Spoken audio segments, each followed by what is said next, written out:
Hey guys, my name is Elijah, and in this tutorial I will show you how to bullet point in Google Docs. So this is very simple and straightforward, just follow my steps. First, place your cursor where you want to bullet list to appear. So I will place it right here, and then just go right here and click on bullet list, or click this drop down menu, bulleted list menu, and select the bullet list that you like.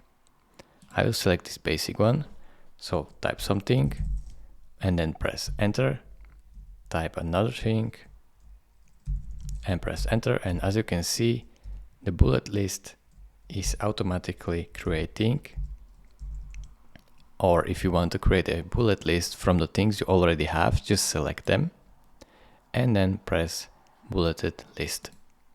It is really simple. Thank you for watching. If this video was helpful to you, consider subscribing and liking this video, and I will see you in the next tutorial. Bye bye.